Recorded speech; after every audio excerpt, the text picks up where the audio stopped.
Do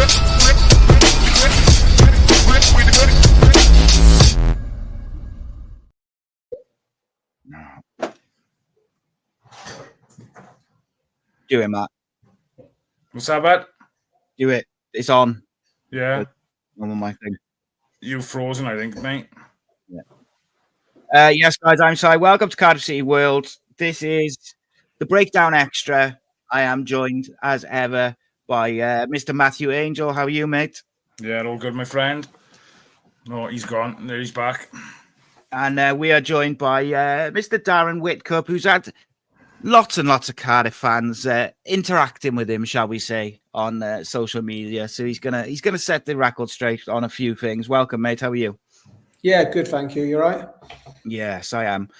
So what I will do is I will, if I throw to you, Darren, and you can just give us a general kind of timeline of the last couple of weeks and all the different things, all the moving parts that have been going on. And then while you're talking, I will try and sort my camera out. Right, yeah. Well, this could change by the time we finish talking this conversation. Maybe it's been like that for weeks at Cardiff. So I'll try and retrace what the steps, which pretty much I know and everyone else seems to know.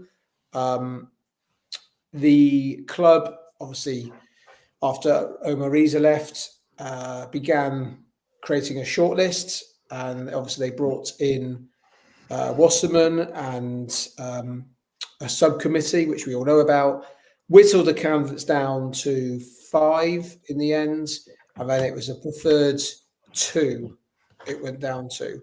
So the 2 I was told, this was, I've lost track of time now which date it was, this is how crazy it is, this was probably 10 days ago, maybe slightly more, that they really liked after the interviews, and the 2 names they put forward to the owner was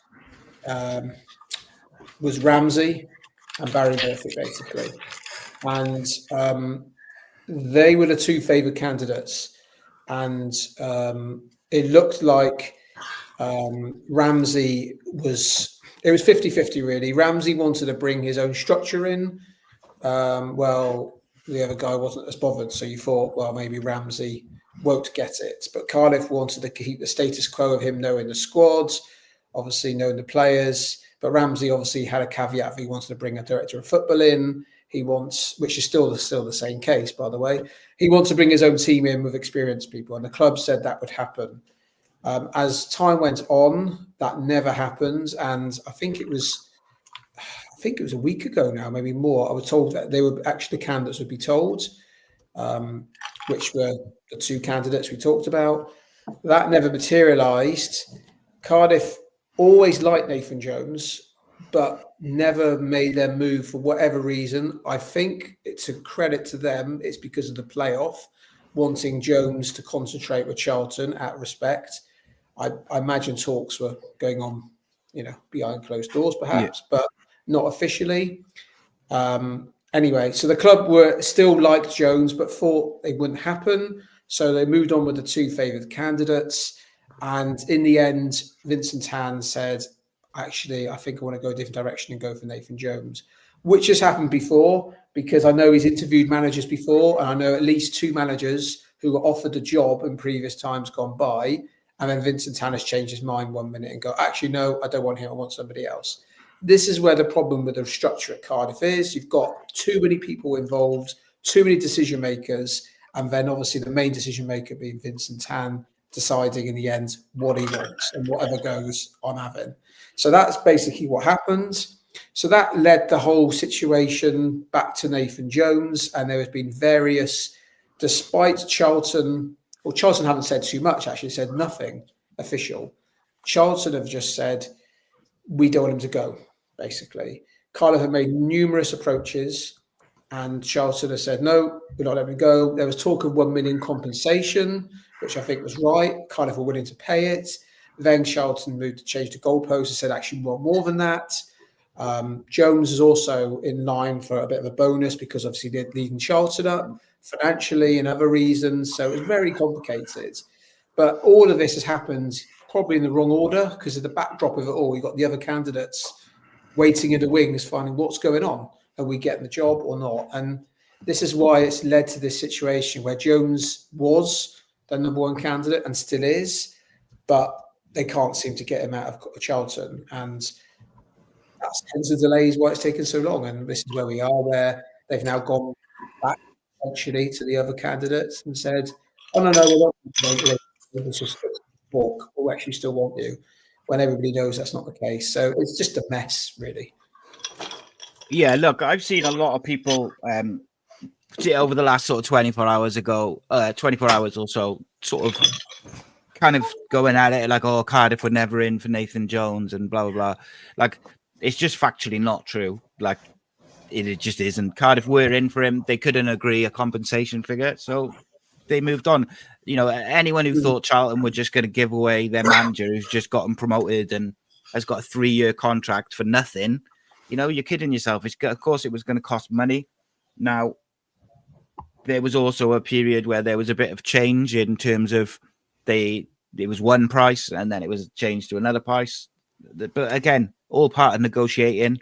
Charlton held and hold all the cards. So it's kind of the way it is.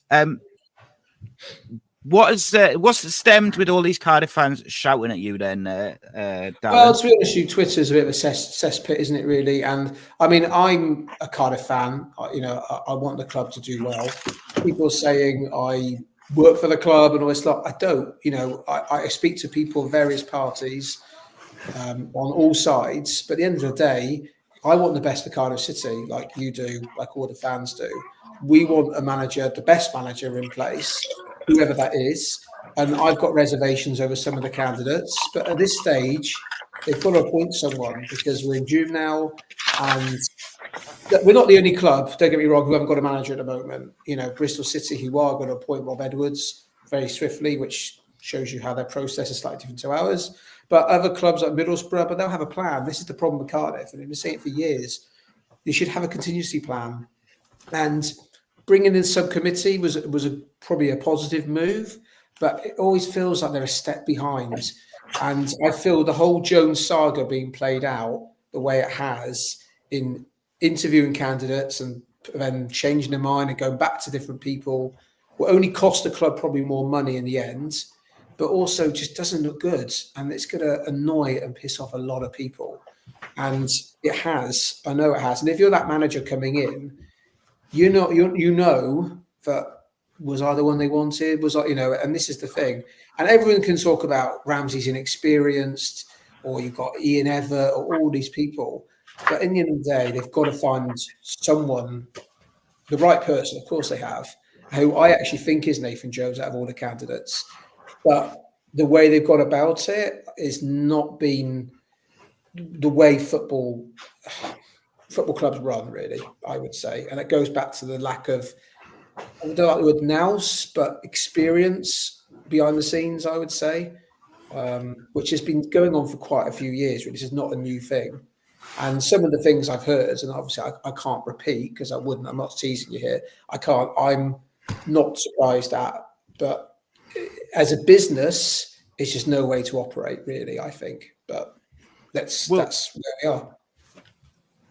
I guess, like Matt, one of the things which I wanted to sort of talk about alongside, obviously, the managerial, and we will get to the speculation this evening around who's supposedly got the job. You know, it's all over social media, but we'll get to that. But I wanted to talk, Matt, about, do you think this whole process has shown or proven even that there's such a desperate need for a kind of director of football or a sporting director or just a football operations structure above the manager, between the board, to kind of make these things done smoothly and professionally?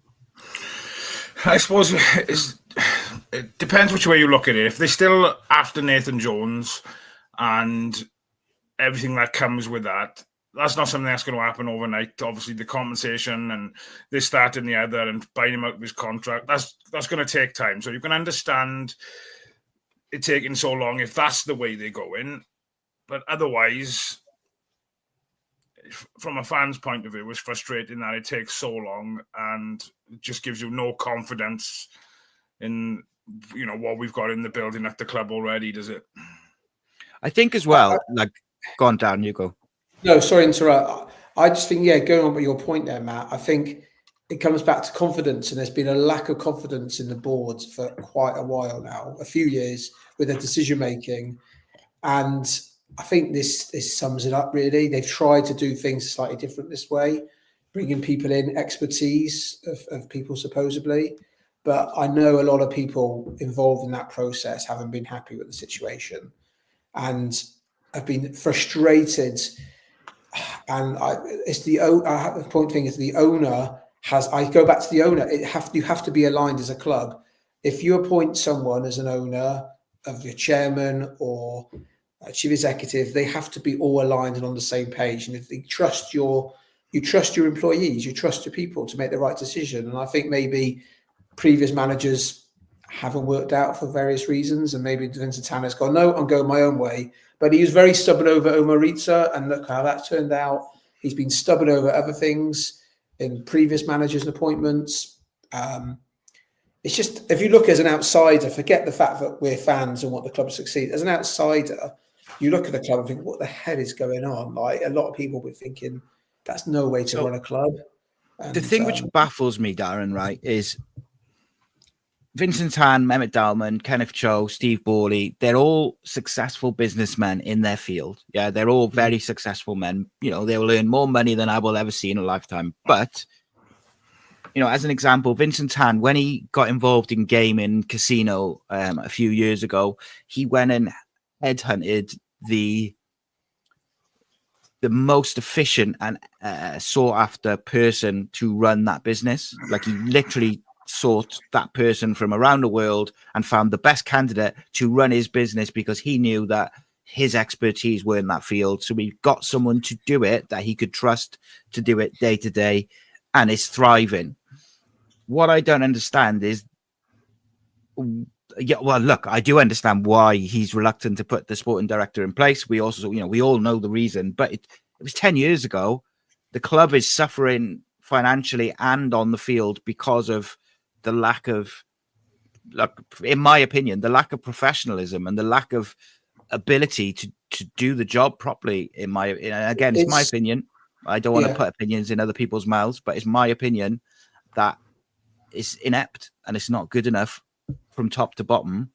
And I actually disagree with the vast majority of people in terms of this particular process. I think this has been a lot better than what we've seen previously and what we see day to day. However, I also accept that if you know the ins and outs of it, it's almost comical.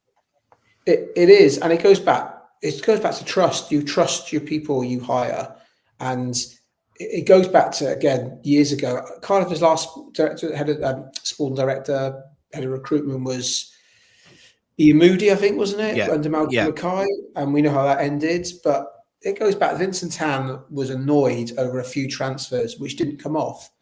Cornelius was the one he was fuming over. He felt he paid a lot of money for a dud, and he was. But that happens in football.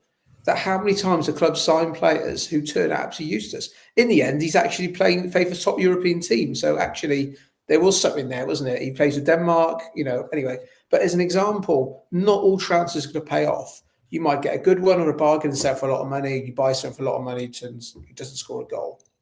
But that's football. But Vincent Tan doesn't quite see it like that, and he feels that he wants value for money. So he wants to keep everything under a tight leash, really. I think that's the best way to say it. And he likes the people around him.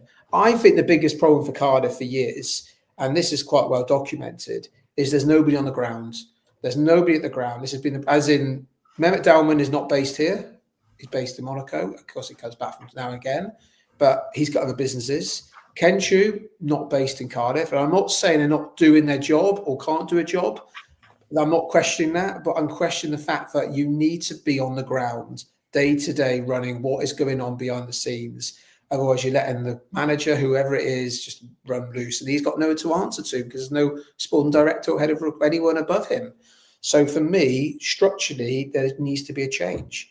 And that's not in sight. And obviously, if Ramsey does get the job, which there still is a good chance, then he wants change. I know he's approached a sporting director, who I know, to take over. If he gets the job, of course, potentially. But the club said yes, but the club said no, and the Oak Town said no, and so it said yes. It's a very, very mixed messaging. And I think that's the whole thing of this whole process. Summed it up, really. A lot of mixed messages of people saying things.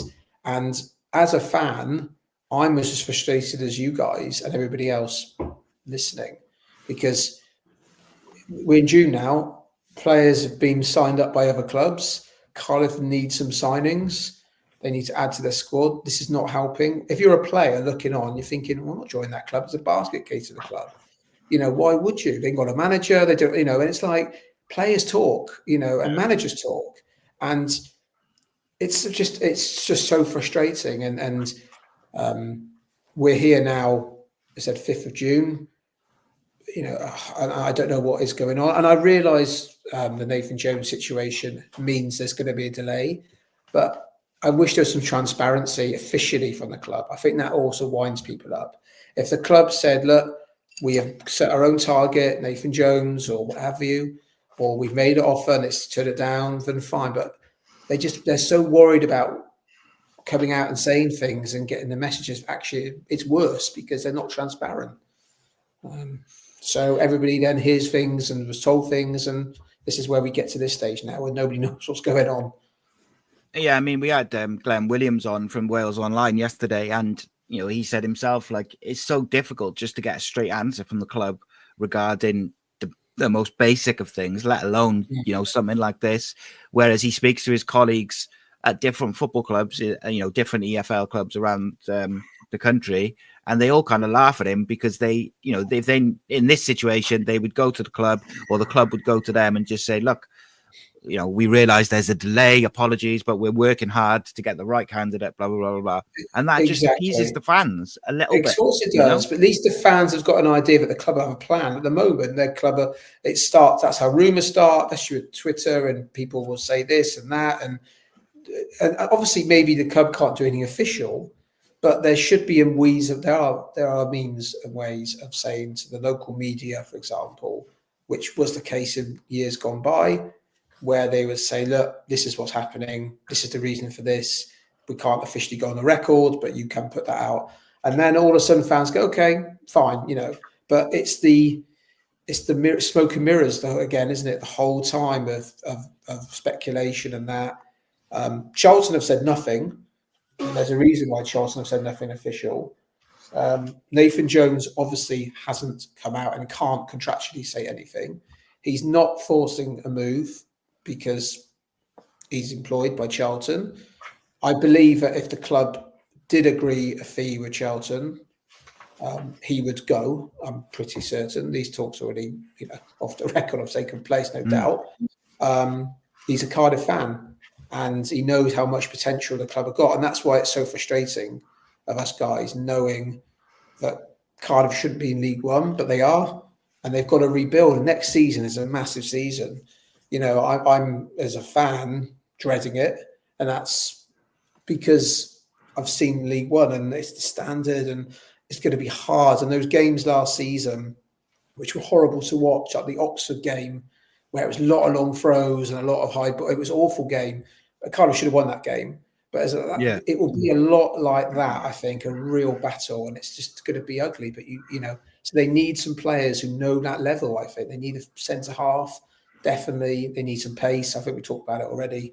Everybody knows more in midfield, but are they going to be signing players? I know they are talking to players, but how are you going to get that over the line when you haven't got a manager? What player in their right mind really wants to join? Yeah, I mean, I heard this morning that we're talking to a couple of free agents, but I mean, it is what it is, isn't it? Like without a manager, it's difficult.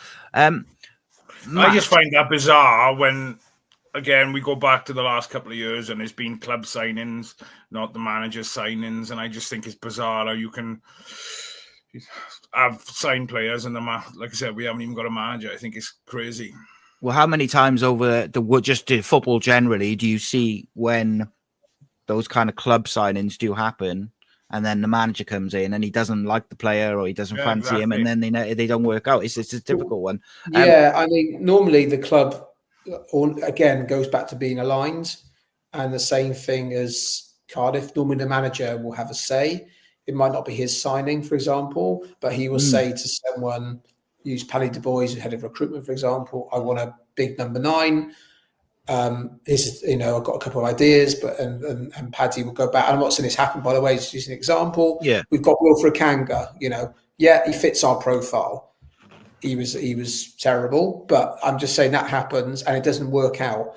But it's not necessarily the manager's in the wrong or head of recruitment's in the wrong. They've gone for a profile player and they've decided, after watching him and scouting him and checking his sources out, on and off the pitch. So things work. It doesn't always happen. So that doesn't bother me so much. But as a player, if you're thinking, well, I've got Cardiff after me and I've got another club similar level after me, who am I going to join? That's the thing. And for me, you're going to join a club of more stable. But you're certainly going to look at if the club's like the same as a club does due diligence on a manager, a sponsor, or whatever player.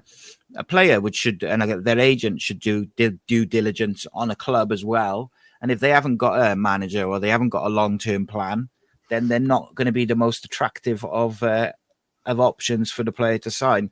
A couple of little things to just throw in there, Darren. First of all, a more positive one. Lil Salt there says, sent a super chat. He said, much respect to Darren. Ignore the idiots. Thank you. Well, a quick one on that side. Sorry to interrupt. Yeah, go on. I think Twitter, I don't respond to everybody, but I try and respond to people who ask questions because I think people want to know a bit more sometimes. So I always try and engage. So this is not about me coming out and that I've probably said things which I shouldn't have said. But it comes back to just frustration, really. I think that's the theme for everybody with this whole process. Like anything that I have said, I have checked out and I believe to be true. Not working for the club. I work for the club. No one pays me to put anything out. I work for myself. I work for a few companies, but I do it to get the information out. And I know Nathan Jones is the number one target, is. Whether it will happen, I honestly, I don't know. They have a backup plan, if you want to put it, in Aaron Ramsey and the other candidates. But what to say them saying, on a second, I've had enough of this now, I'm walking away. What happens to Cardiff then? So they've got to find a manager. They've got to find the right man. I do think that's Nathan Jones. Out of all the choices you said to me at the start of the end of the season, who they need to go for, I would have said someone who knows that level and has done well. Nathan Jones obviously led Chelsea up, but he knows that level and has done well. And maybe Ruben Sellers. Sellers didn't want the job. They spoke to him, didn't want it. So you move on. I think it's so many. Everyone's different. I mean, I don't know what you guys think who they should go for. Someone experienced, someone a project. I just want a safe pair of hands. And I get a lot of stick for saying I love Neil Warnock. And Warnock's football wasn't good, never has been good.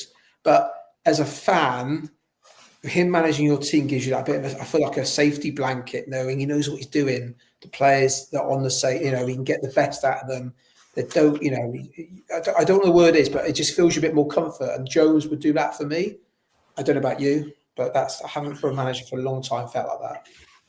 Yeah, Nathan Jones would be my first choice if I'm honest. It does make me think then if Rambo doesn't get offered the job, is he likely to move on? Are they going to keep him there in some kind of coaching capacity? I don't know. I think it'd be great for him to work alongside perhaps Nathan Jones, but again, financially, I don't know. It'll be interesting. That's the thing. I think if Aaron doesn't get the job, I think he moves on. I don't think he wants to play in League One. I've heard he doesn't want to play in League, as in doesn't want to play. He's not saying he's above that level. He is above that level. We know that. But I think but if he's involved in a coaching role where he can obviously come off the bench and obviously play the odd game and more than the odd game. But if you've got a slightly different role, but I think it'd be hard for him now, having been caretaker manager and being involved in this whole process, to then go back to being a player. I think that's very, very difficult once you cross that line, personally. Matt, I wanted to ask you a quick question, mate. With regards to this whole process, there's been a lot of criticism on social media, and I get it. Look, it's social media. It is what it is. But there has been criticism that if they do go back to Aaron and he's the guy, a lot of people already would say, like, oh, what's the point of this whole process? What's the point of Wasserman? Blah, blah, blah, blah, blah. Do you think that's the case, or do you think they had to go through this process? They have to have a look what's out there. I'm and glad they've like gone that. through the process. I just frustrated it's taken so long. But, you know, I think, you know, obviously we want someone in there because obviously we're miles behind clubs already. Some people have got rid of managers, like Darren was alluding to earlier. They're speaking to players, but how can we speak to players when we haven't got a manager? I just think it's crazy. So if Aaron Ramsey gets the job, brilliant. I'll be 100% behind him and want him to do well and succeed for Cardiff City. Like I said, if Nathan Jones gets it, again, be 100% behind him. But still, just to know how it's going to go. Just to kind of calm everyone down and put a bit of a lid on some stuff. A lot of people think, it's going around at the moment tonight that Aaron Ramsey got the job. I'm not saying that he hasn't got a job. In fact, I've heard the same thing, but I have heard from a very, very, very, very good source that there will not be an announcement tomorrow. Now, as Darren will be happy to sort of back up with me, things have changed so quickly in the last few weeks, all the time, that everything is constantly moving. So until you get an official announcement from the football club, I wouldn't say that anything is over the line, especially with some of the people who work at that football club, because they'll capable of torpedoing any deal. I'll say that. I agree. I think until it's done now, or we know it's almost done. I think with the Ramsey speculation, there was something about Des Buckingham, wasn't there, recently, which wasn't true. The latest Ramsey I have situation is he's still on their list. They're still speaking to him. I don't believe it's imminent, but then things can change. I mean, it's been going for so long now that once it's agreed, it shouldn't take that long, because they know what they want. They want what everybody, both sides want. They know what Ramsey wants: his own team, his own structure.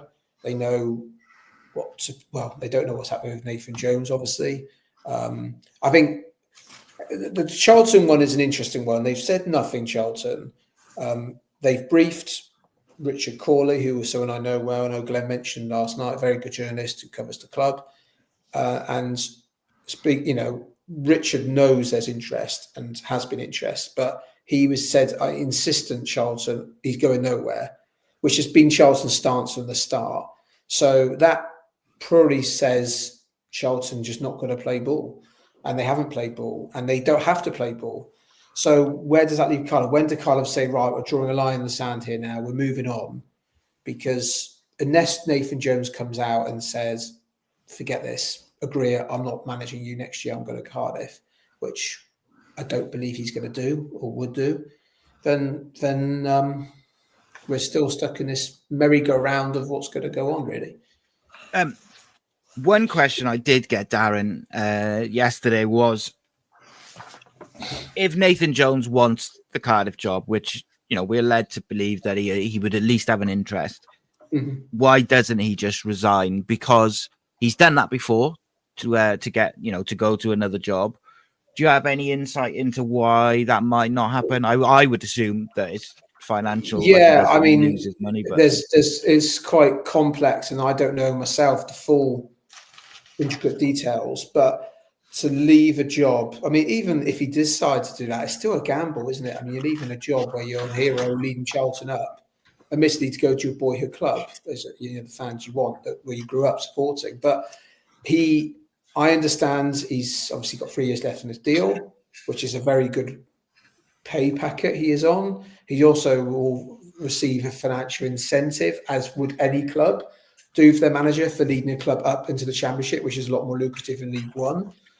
And it's also he's like there, and maybe he likes the club. He doesn't want it. They give him a chance after the shocking running out at Southampton, and maybe he doesn't want to push it. So I haven't got the exact answer. Only Nathan could tell you that. Yeah. But it takes a lot, and there's a lot of legal implications involved on every side. and which is why it's taken so long. Because when Mehmet Dalman came out and said that we'll a new manager by the end of May latest, I think it was, well, he wasn't just saying that, he did.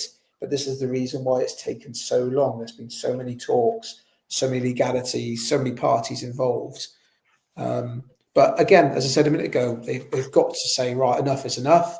If Charlton are not moving, then boom, we have to go elsewhere. I think finally, on me on the matter with Nathan Jones, I think it's really frustrating because there's been 2 or 3 chances in recent years where they could have appointed Nathan Jones, where he was out of work for a while, and Cardiff, I can't remember the crossover. There was definitely a point where Cardiff didn't have a manager. I can't even remember. There's been so many in recent years, and he was favourite for it, but they weren't interested. But now all of a sudden they're interested when they can't get him, when they could have gotten for nothing. So it's like, again, goes back to planning, doesn't it? Really. Of course, yeah. It always comes back to that planning, and there's no short-term plan, there's no long-term plan, there's no middle ground.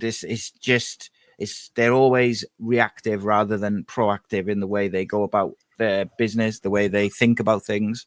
They seem to react after the fact rather than having a plan. Should we get, like, even with the relegation, surely there would have been a plan. If we stay up, these will be our transfer targets. If we go down, these will be our transfer targets. Yeah, that's correct though. That is correct. There was 2 lists. Every club does that. So there were 2 lists. So we're not talking people who don't know their stuff here. We're not talking people who have just been they're not clowns. They're professional people. They had 2 transfer lists. One, like Sunderland, saying for going up and for staying in the Championship. Whoever does it, whatever division you're in. So that has happened, and they are talking to players. So I don't question that. There's certain things at the club I do question what's going on, but I think we're looking at higher up at the top end here, where, again, without repeating myself, it's the alignment of somebody wanting somebody and somebody else saying, no, I'm not going to have that. I want to go this direction. And until that gets sorted, this is going to happen again and again, and another manager, unfortunately. So, yeah, it's frustrating for everyone. In terms of Aaron Ramsey, Matt, how do you feel about that, like, appointment? If you could choose who the next manager was, who would you be your pick being? I think Nathan Jones would be my first pick. With Rambo involved in the coaching setup, like I said earlier, I don't think if Rambo doesn't get the top job, I think he'd probably leave, which would be a shame. But like I said, if Nathan Jones, if we can't manage to get that over the line, I'd be happy with Aaron Ramsey. Obviously, the 3 games he did take charge last season, I think there was a bit of a, the players played a bit more for him than they had for Rhys. And I just think he needs time. If he is going to get appointed, I think, we're going to expect to go into the first few games and put teams away, but it's going to be so hard. We got to be patient, and I think we all know there's a majority of Cardiff City fans don't like the P word, patience, and I get that, but it's hard though, isn't it? Like, I suppose when the results and you get relegated and you have the way the club's been run in the last few years, the patience gets shorter and shorter, doesn't it? Ultimately. Yeah. And I think, Omar Rhys had a lot of patience, I think, from fans generally, until it got to a point where the fans felt like, come on, we're going to go down if you don't do something different from his point of view. I can't remember what away game it was, and they were slating him, weren't they? And I think once the away fans, Cardiff City wouldn't, the away fans going away, once they're on your back, I think is pretty much game over then, and it turned out to be the case. It was too late, wasn't it? And I think with Rhys, the players liked him, and they never did not like him. But you need a change of voice when things aren't going well, and they desperately needed someone. We were shouting it. We were shouting. They need to check. There needs to be someone to take these guys by the scruff of the neck. We're going to go down. There was one point. The frustrating thing, Dar, I think obviously the 3 games that Rambo took over. If that had happened, perhaps 6-7 games earlier, then I don't think we'd probably be having these types of conversations now. Maybe not. I mean, I don't know. I mean, I remember we were 6 points clear at one point. I thought, we could, I thought we were going to stay up here, and then they went on a shocking run, and they just never. Other clubs picked up, like Derby, and they brought a new manager in, and they got the bounce after a slow start. They picked up, and John Eustace knows that division, and you could see he got them playing. I know they stayed up by the skin of their teeth, but they did. And there's other clubs exactly did the same. I mean, look at Plymouth. Plymouth was so far behind. For them to finish above Cardiff is unbelievable. But that manager, who's got a good job now in Bundesliga too, which is not surprising. A lot of clubs were looking at him in the Championship. Got the best out of a very limited group of players at Plymouth. And they were such a poor side. But they hung in there in the games and they nicked goals. And they were, very average. We should have beaten them away. They were terrible, Plymouth, I remember. But that's Cardiff didn't do that. The games we were winning 1-0, we conceded. They were destined to go down last year. I think the way it was going, you could see that Oxford goal. Oxford didn't have a kick the whole game, and they scored that 35-yard shot that was a free kick. And there were games like that where Watford diabolical. We 1-0 up, should have won the game. They scored in the 88th minute, and there was so many. You go on. We want to look forward, not back, but. I think when you look at the game management of things, it was so frustrating last year under Rhys. So it's happened. They went down. I think it was inevitable in the end. It's caught up with them, I think, over the years of them just scraping by and probably penny pinching is probably the word in certain areas, the pitch, off the field, sorry. So, yeah, this is where we are. And now we've got to look forward to Stevenage. No disrespect to them, but Stevenage away. Who else is there? Bradford, all these teams. And it's like I hark back to the old days because I remember growing up watching them. Obviously, different days, different stadium, but it was Division 4 then, Division 3, and that it's really, really poor, and it's gonna be hard next season. It's gonna be really. Think like Exeter and Reading is gonna be our derbies next year. Yeah, we need a lot of players defenders who can head the ball away, a lot of crosses, and this is why there's a good player, Dylan Lawler. I think is a very good player. And everyone says he's got to be in the team, and I'm not against that. But you need some physicality in that level because it's going to be hard. You need some real hard players. I think the games he come in, like Aston Villa in the cup. He was excellent. Outstanding. He should have played more, 100%. Yeah. But everyone's saying that he's the answer. They need some experience, I also think, especially in defence. They need experience. And because that team should be, if they don't lose too many players, should be, if you add 2 or 3 players, maybe more, in different positions where they've been crying out for years, should be up there, really, next season. But you just don't know how they're going to get bullied by some teams. That's the worry I've got.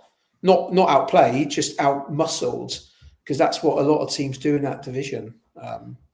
So, yeah, we'll wait and see on that. So, physicality has been a problem all the way through the Championship season, so it's definitely something that they're going to have to address. Yeah, players like Dylan Lawler and some other of those young kind of starlets.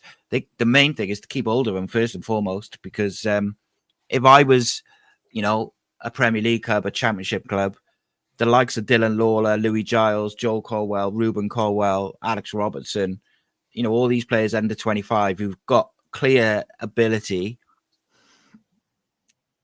I'd be trying to get them on the cheap. If I was anyone, if I had a couple of quid in the Championship, I would try and get those players on the cheap because now's the time to get it. Because if they play, 30 odd games this season and do very well, and we get promoted or we get to the playoffs, they cost double the price next summer. Whereas this summer, Cardiff have to rebuild a little bit, and they will lose some players. Cardiff, I'm pretty sure they'll lose some players. I think there are some players there who a lot of Championship clubs would pick up. I mean, O'Dowda, I think, although he signed a new deal recently, I think he's been looked at. He's looked at in January by a few clubs. NG, wouldn't surprise me if he goes. Callum Robinson, he's on good money. Wouldn't surprise me if he goes. Have you heard anything about him and Wrexham, Robinson? Well, they were looking at him, but Wrexham are looking at everyone at the moment. But they were looking at him at the end of the season. But and if you're Callum Robinson, you look at that and think, blimey, you've got an ambitious club, Welsh club there, or you've got Cardiff. That's no disrespect. Cardiff are a bigger club than Wrexham, you'd say. Of course they are. But I know a couple of Wrexham players, and they love the club. The way the owners, it's like chalk and cheese to Cardiff. They literally, not forget taking them away to Vegas or looking after them that way. They go on the podcast. So Ryan Reynolds went on the podcast, got millions of followers. Anything they want to do off the pitch, no problem. Everything, nothing's too much trouble, and they play the game very well. But actually, they're great with the fans. Have you seen it? And also they put the money where their mouth. Look at the players, the money they spent. So, and if you said Wrexham and Cardiff were swapping divisions 3 or 4 years ago, you'd think you're absolutely mad. Yeah. But the clubs have gone a different direction in recent years, and it's finally happened. So, unless it's addressed at Cardiff, it's going to continue going. They're going one way, I think. Have you heard anything about the retain list, Darren? Like, in terms of any of those players staying on, or are they all? No, I mean, I think it's pretty obvious, to be honest with you, what's happening. They haven't released it yet. I don't have to release it, do they? I'm quite surprised because most clubs have. Again, that goes back to a bit of transparency. It'd be nice for fans to have that, but there we are. I think it's pretty obvious who's leaving. Jamalu Collins is leaving. Matey is leaving. I can't remember who else out of contract now, top of my head, but I think everybody who we expect, El Ghazi will go. All the players who we expect to leave will leave. And Rinomota, they are probably we're talking to. I think they are. And Rules, again, still talking to. I think out of everybody, apart from Rules and Rinomota, everybody else will be leaving on a free. And they probably do need to. I heard a few rumours about Rinomota, that he wanted to go home closer to family. So I don't know how true that is. It could happen. I mean, I don't know. I mean, if I were as a Cardiff fan and if you're the manager, you'd want him in your squad next year because he's steady. I thought he was outstanding for us this season. He was steady. He's not. You know what you get with him. He's not gonna be a 9, 10 out of 10, 8 out of 10. But he's a steady 6, 7 at right back and centre mid. And he's probably what you need. He's played that level before, and he's not. He gets stuck in. He'd be fine for that level, and probably what they need. But at the moment, I think there's other pressing matters, which is probably stopping anything else progressing on that front, I imagine. Yeah, I mean, it's difficult, isn't it? Because whoever the manager is, they might look at that squad and say, this X player will suit the way I want to play. For instance, Nathan Jones goes with quite a dynamic forward who, does a lot of running and stuff like that. So he might like Callum Robinson, whereas another manager might come in and say, no, I want, I'm going to focus everything around Salic or, whatever it may be. There's different managers will look at that squad in a different way. So it's difficult for the club because, look, all of those players that are out of contract, I don't think there's many complaints about any of them leaving, really, other than, like you say, Rinomota is probably the one. Rawls and Ramsey, I think, are both slightly different, but the others, I don't think there'll be a great deal of tears for those players leaving because they weren't good enough or they had a bad attitude in some cases. So it kind of is what it is. There's various reasons behind some of the players, which no, of course, are the reasons why. But sometimes they fall out of favour. Sometimes the club think you want to get rid of them. Like Jamalu Collins, they tried to get rid of in January, for example. So are you able to give any context to that, Darren, with Jamalu Collins? Sort of what happened there? I don't know about that. There's a few things. He was basically, the club decided they wanted to sell him. There was interest at a few clubs, I think in the Middle East, if I can remember. It didn't happen. And as soon as the deal didn't happen, the club just said, well, you're not in our plans. You're not going to play. Go and play with the youth team. And that's what he did. So, and I don't think that's a great way to treat players, but they're not the only club that do that. So you never saw him involved in the first team. He was with the youth team, under 23s. And I don't know, players talk, and I happy camp is always really important. I always think man management is so important in management. And again, sorry to go on about Warnock, but he seems to get a group, as when he was manager, most clubs he's been at, and Nathan Jones is maybe similar, I'd say, of getting a group together and getting the best out of players. Like that kind of team that went up under Warnock wasn't that great, but they were really united and they all on the same hymn sheet. And I think if you've got players bombed out, I don't know, we'll play on 23. He's not interested. I don't know. I don't think it helps with harmony in the dressing room, but they know more. I think Warnock was the type of manager as well who's going to, let's be open. We're not going to go out and spend millions now in League One, but he was the type of manager who'd be able to pull in the frees and the loans. Yeah, he would do a bit of wheeling and dealing, wouldn't he?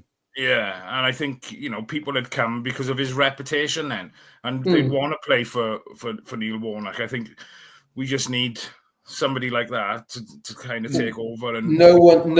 If you go around like a Cardiff squad, no one really had a bad word to say about him. And I think Nathan Jones is probably the most similar thing to Neil. He's not a baby Warnock, but his antics quite slightly different. But he's so passionate. And I think that's what Cardiff needs, and I'm hoping it does happen with Nathan.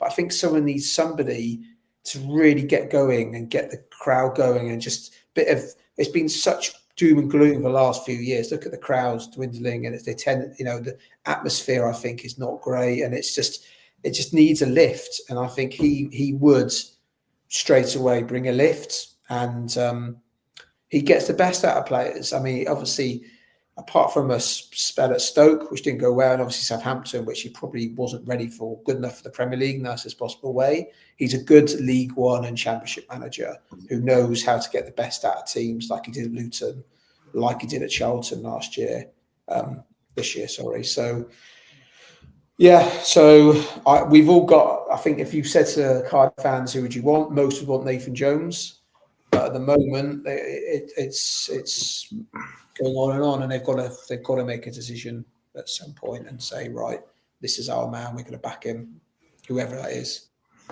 Yeah, I mean, I just wanted to add a little bit of context. I'm not going to go into it in a massive amount of detail, but I did want to add a little bit of context to the Jamalu Collins thing, because not that I particularly want to stick up for the club, but there was an incident or two which meant by the time it got to January, it was before January, but by the time they got to January, he was never going to play for Cardiff City again. And quite rightly so. And ultimately, that's the reason why he was kind of ostracized. But But on the other hand of that, I do agree with you, Darren, that generally speaking, chucking a senior player in the reserves or the youth team is not the way to go. However, in this particular case, there was no other option. So I mean, sometimes you damn you do, damn you don't. They tried to get rid of him and sell him in January. Didn't happen. So they thought that was the best thing to do. I mean, this is not about Jamalu Collins or these players. In the day, they went down last year not because Jamalu Collins was playing under 23s. They simply weren't good enough the whole season. And it happens. Players come and go. Some will go down as heroes. Some will think, oh, God, remember Lee's signing? He was terrible. So I think it's just the nature of football, different personalities. I just think last year was a hard year, and I don't know about you, but as fans, it was just a hard watch. It wasn't enjoyable. Like, I'm trying to think of games where I watched, thought, oh, I'm enjoying this. It felt like a real, because obviously we struggled, but just a real battle. It was really hard, and I think as fans, as we just want a bit of. Obviously, you want to win games. You want to play well, but win game. I think we just need that bit of uplift. I think, and this is why this process has been really frustrating, because I think if the whole process is done well and they get a new manager in, and all of a sudden, I mean, is it 10,000 season tickets? That is really good, considering what's been going on the last few years. So the support's still there, and this is why it's frustrating for everyone, because we want the club to see. To be strong and be healthy on and off the pitch. This is why it's so frustrating. There's so much potential there. That's why it's so frustrating with the support and infrastructure. Yeah, there's a lot of speculation that Aaron Ramsey has got a job. To the point where I've just had a message of someone from Sky Sports. So there we go. That's what my life has become this week. There's a lot of speculation about it. The moment. There's no official announcement, and I think the best way to deal with that is to just wait for the official announcement, because all the way through this process it's been unbelievably mixed. So like you had, I think it was 2 weeks ago, everyone was saying Ian Everett's got the job. And then last week on Friday, everyone was saying, Des Buckingham's got the job. Des Buckingham's got a job. All I would say, from my point of view, is the only difference this time is the people who are messaging me about it would know, is what I would say. But yeah, and until it's official, I wouldn't say. I would say Ramsey has been. It's no secret the club have been talking to him, and he's wanted the job. I think he's wanted it. That's the thing. So I hope if Nathan Jones doesn't get it, and I haven't checked my messages or anything at all, but if Nathan Jones doesn't get it, which is a good chance he won't now, when there's been real up and down of yes, no, Ramsey is probably, I don't know, people are saying he hasn't got the experience. If you get the right people around him, then he's probably the next best choice given where we are at this stage now as a club. So, if it is Ramsey, everyone will get behind him. And hopefully, this time next season, we're talking about Championship again, because that's what we all want. Yeah, 100%, mate, 100%. The most important thing, Matt, is getting the right people with him and the right recruitment in now, isn't it? Yeah, 100%. If it is Rambo, it'll be interesting to see. Obviously, I know Gunter was with him. So it'd be interesting to see what staff he brings in, if he is given the job. But yeah, fingers crossed we hear something before the weekend. Well, mate, look, if I was Cardiff City and during my interview process, Brian Barry Murphy walked through the door, I would be doing it. Look, I did a video on this a year ago. Cardiff City should do everything they can to get Brian Barry Murphy in the football club in some sort of role, whether it's sporting director, technical director, working with the academy, coaching the first team, manager, whatever it is, because I feel that strongly about his abilities.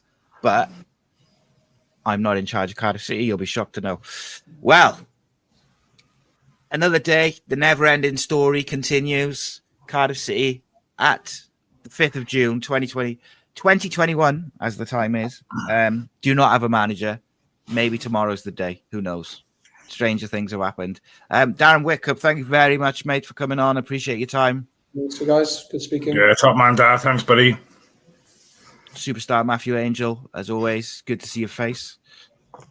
And so tomorrow, we'll see what happens. I'm at the Wales game, so I definitely won't be live tomorrow night.